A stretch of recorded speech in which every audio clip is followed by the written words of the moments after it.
Bahog, bahog, bahog. Walang hiya! Walang hiya! Hanggang sa dulo ng mundo! Huwag kang ganyan. Ano? Ikaw pasmado masyadong babunganga mo Walang ah. hiya! Bahog!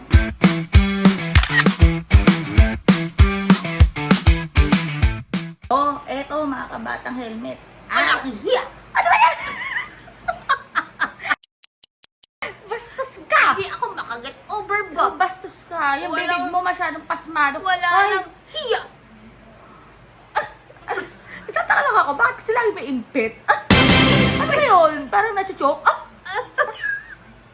Ikaw, batang helmet. Ito nga mga kabatang helmet. Araw ng kalayaan ngayon. Walang hiya! Araw ng kalayaan ngayon pero narinig ko puro. Walang hiya! Ako naman kasi may mga linyang puro mga... Walang hiya! Alam nyo, dapat palayain na tayo sa mga ganyang salita. Walang hiya!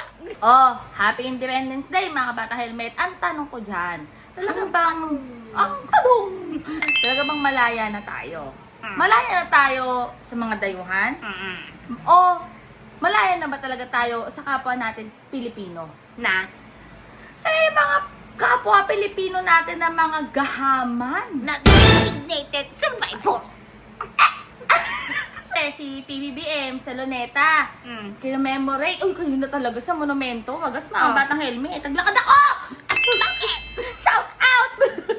Bakit? Kay Mayor Along! Hindi kasi diba, dun sa monumento ni Bonifacio, talagang kinomemorate din doon, Pichuga Per. Pag mga ganyang araw ng kalayaan, kapitingan, basta may Okasyon pa-event, yun eh. national Okasyon! Oo, talagang maglalakad ka doon. Pero ito nga, si PBBM sa Luneta, dito sa Maynila, kinomemorate ang ating araw ng kalayaan. Sino? Si Ang PBBM. nakita mo? Doon! Ano din si Mayor Isko, nakita ko nagganong-ganon din siya ng flag kasi nag-flag racing ba. Tapos eto nga, talagang may solemnity, videographer. Talagang yung...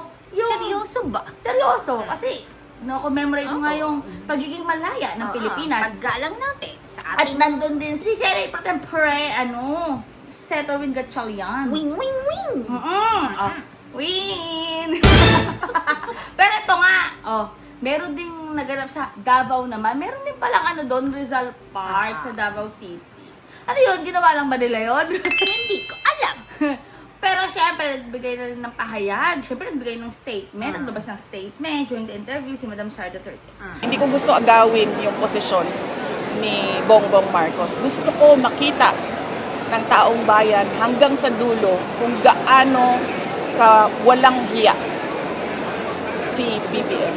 Vice, meron panawagan na yun yung mga retired military officers at saka ibang mga grupo na pangunahan na daw yung people power. What's your thought on that?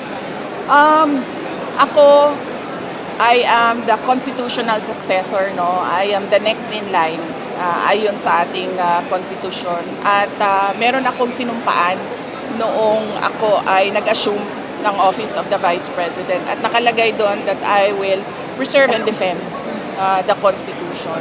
So, wala sa aking mga kamay ang pagsasagawa ng extra constitutional means, no, to overthrow the current administration. At hindi ko din gusto yon. Hindi ko gusto agawin yung posisyon ni Bongbong Marcos. Gusto ko makita ng taong bayan hanggang sa dulo kung gaano ka walang hiya si BBM.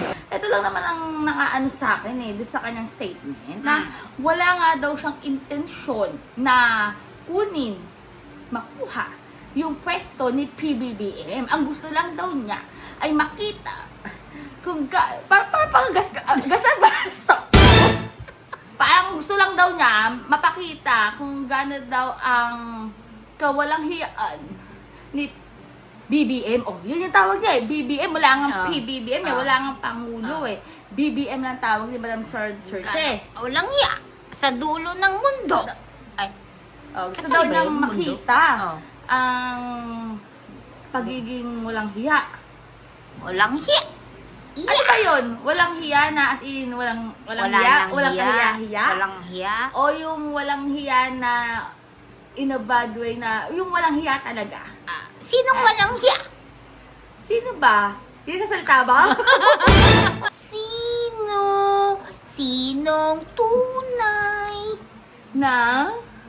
Walang hiya. Hirap pala. Mahirap Pero ito nga mga bata helmet, may mga nasabi din siya regarding corruption. Eh, yun naman pala, videographer eh. Oh, sinong kurap? Siya! Ito naman makaturo. Ay, mga sino ba yung galing sila Mary Grace Piato, sila Uwishi, sila Erwin Ewan? Di ba sa kanya, sa OBP? Hindi naman siya. Eh, basta abangan ko na lang ang pagharap niya sa Ay, paglilitis. exciting. Ay, gusto ko na nga na mapanood talaga. Kasi kung wala ka naman talaga tinatagot eh. Harap na doon, huwag ka na magtapyas at magbalat ng patatas, di ba? Dahil mo na yung pagharap sa Senado, sa Kasi trial. di ba, wala ka namang hiya. Oh, di ba? Ha? Mga kabata helmet, comment yun na ako anong masasabi niyo dyan kay Madam Sergeant Curtis sa statement na nilabas niya na ang gusto lang daw niya ipakita ang kawalang hiyaan eh. Gaano? Kawalang hiya. Teka lang, sino ba yung di ba sabi niya wala daw siyang intensyon na agawin ng person ni PBBM? Sino ba yung nag-delegate sa sarili niya as designated survivor? Di ba siya? Sino pa? Kundi siya. Ay ako, o basta, comment yun ako masasabi niyan at magpapasalamat muna tayo kay Yusik Atty. Clay Castro Thank you po. sa patuloy na pag-shoutout sa atin sa kanyang live. God, na-miss ko agad. Uy, si Batang Helmet. Ikaw, Batang Helmet. Yan, si Batang Helmet, panoorin niyo po yan, ha. At ito kasi minsan di ko alam yung oras. Minsan sumusulpot lang sa aking feed, eh. Tapos bigla akong matatawa sa sinasabi dito si Batang Helmet. Ano po yan? Light pero may pitik. Ha? Thank you, Batang Helmet, sa YouTube mo. Nakalive siya ngayon. Addictus Rex. Yes.